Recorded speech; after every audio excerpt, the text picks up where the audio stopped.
بيبدأ الفيلم وبيكون الأب ماك بيحكي لأولاده داكس وجين قصة بيكون بيحذرهم فيها إنهم يخرجوا بره البركة اللي هم عايشين فيها، وإلا الطيور المفترسة هتاكلهم.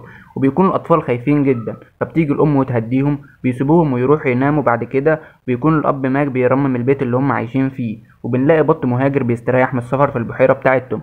فبنلاقي الأطفال اتعرفوا على بط صغيرة من البط المهاجر، وبتعرض عليهم انهم يكملوا الرحله معاهم الى جامايكا، وبتروح تقول لابوها. فابو البطه الصغيره بيعرض على ماك وبام، فبيرفض ماك وبيقول لهم انهم مشغولين، فبيعرضوا عليه انهم يجوا معاهم السنه الجايه، فبيوافق وبيبان ان هو مش مهتم.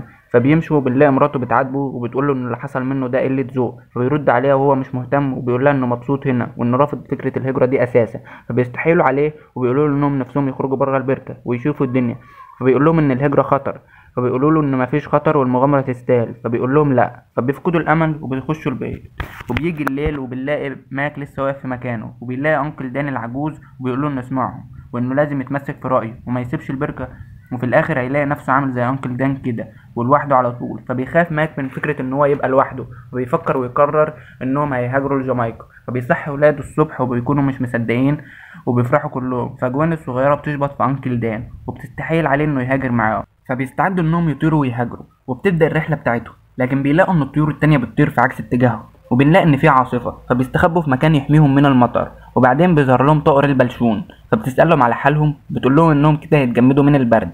بتاخدهم يقعدوا عندها لحد الصبح، بيكونوا رايحين وهم مرعوبين، وبتوريهم لجوزها هاري. واول ما بيشوفوا هاري بيكونوا عايزين يمشوا، لكن البلشون بتقفل الباب، فبيوافقوا انهم يقعدوا معاهم، وبتجيب لهم طاسة يناموا فيها. وبيجي نص الليل وبيقرروا يهربوا، لكن وهم ماشيين بيظهر البلشون فجأة وبتهجم على الأطفال الصغيرين. لكن الأبوين بيمسكوها وبيقولوا للأطفال إنهم يهربوا. بيلاقوا فتحة بيحاولوا يهربوا منها لكن بتكون صغيرة. البلشون بيفلت من الأبوين وهاري بيمسكه وبتروح على الطفلين، بس في سمكة بتاكلهم لكن البلشون بتنقذهم منها. وهنا بيفهموا إنها كانت بتنقذ الطفلين مش عايزة تاكلهم. فبيكملوا نوم، وبيجي الصبح وبيودعوا البلشون وبيكملوا رحلتهم، وبيكونوا مستمتعين بالطيران فوق السحاب. وبيوصلوا للمدينة وبيكون ماك هيخبط في عمارة لكن بيلحق نفسه، بس فجأة بيلاقي الكل خبط فيه وبيقع وسط العربيات. بيهربوا بس بيخبطوا في صندوق زبالة. بيكونوا عايزين يطيروا تاني لكن بيلاقوا ان المدينة كبيرة، وكمان ما بيكونوش لاقيين انكل دان. لكن فجأة بيلاقوا انكل دان طاير من فوقهم وبيطير بعيد. فماك بيقول يلا هروح لحاله، لكن باقي العيلة بيروحوا يدوروا عليه وماك بيروح معاهم. وبنلاقي انكل دان متعلق في شجرة وبيقع من عليه، وبيلاقي سندوتش وبيكون لسه هياكله، لكن بيلاقي حمامه بصله في السندوتش. وفجاه بيلاقي كل الحمام اتجمع حواليه وعايزين ياكلوه منه. فماك وعيلته بيلاقوه وبيروحوا يدافعوا عنه، وبيقعد يضرب ويشتم في الحمام، وفي شتيمه من ضمن الشتائم انهم همجيين، ودي بتحز في نفسيته. وبنلاقي صوت جاي من نفق بيسال مين اللي قال كده، فكل الحمام بيشاور ناحيه ماك. وبنلاقي حمامه عرجه صغيره، ودي بتكون زعيمه الحمام واسمها خيبه. لكن بام بتروح توحش عنه وبتقول خلاص يقسموا السندوتش، وبيفضلوا يتعازموا، ودي تقول هديك التمن ودي تقول هديك الربع، لكن بيتفقوا في الاخر وبيقسموا السندوتش. وبيطلبوا من خيبة انها تساعدهم يروحوا جامايكا، وبتعرفهم ان هي تعرف حد عارف الطريق وبتوديهم ليه. وبيكون بغبغاء وهو بيكون من جامايكا اصلا، وبيوصف لهم الطريق بس ما بيكونوش فاهمين منه حاجه. وبيطلبوا منه انه يوصله لكنه محبوس في القفص، ومفتاح القفص مع الشيف اللي بيربيه. وبيكون داكس عايز يروح يجيبه لكن ماك بيرفض وبيقوله ان هو اللي هيروح يجيبه لوحده.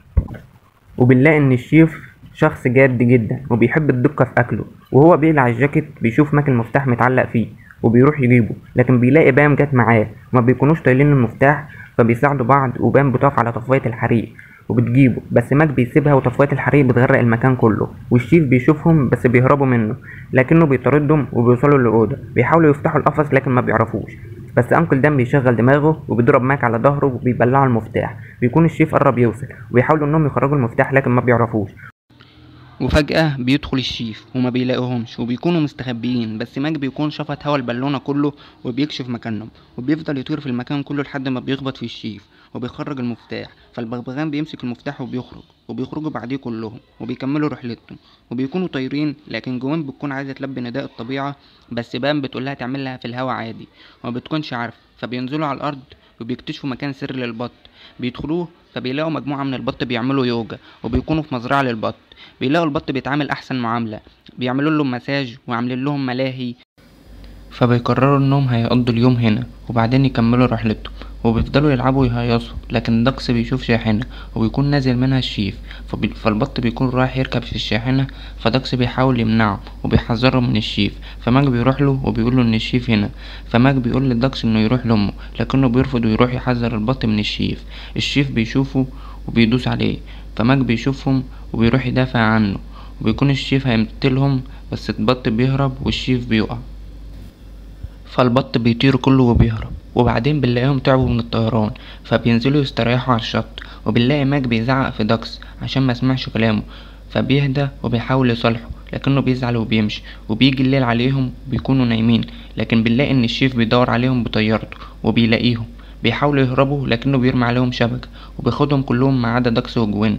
بيحبسهم في زنزانة، لكن بياخد ماك وبام وبيخليهم في قفص لوحدهم وبيحطهم جنبه. بيحاولوا يتحركوا من جنبه لكن بيرجعهم تاني، فالمرة دي بيتحركوا من غير صوت ومع بعض، وبيكونوا لسه هيتكوا على الزرار عشان يفتحوا الباب لكنه بيمسكهم. فبام بتعضه وبيفلتوا منه، وباقي البط بيفضل يرمي عليه برتقان وخضار لحد ما بيغمى عليه وبيدوس على الزرار اللي بيفتح باب الطيارة.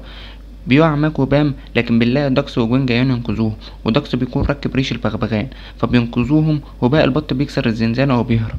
وبعد كده بيكملوا الرحلة، بيقفوا على المية وبيلاقوا ان هي المية اللي بتنور بتاع جامايكا، وبيوصلوا اخيرا وبيكونوا مبسوطين وبيفضلوا يحتفلوا.